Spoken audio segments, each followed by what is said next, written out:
Isang araw, maraming tao ang sumunod kay Jesus upang makinig sa kanya. Buong araw silang nakinig, pero dumidilim na at wala silang makain. Sa gitna ng maraming tao, may isang bata na may dalang maunting baon, 5 tinapay at 2 isda.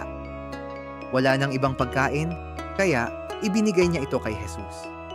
Kinuha ni Jesus ang pagkain, tumingala sa langit at nagpasalamat.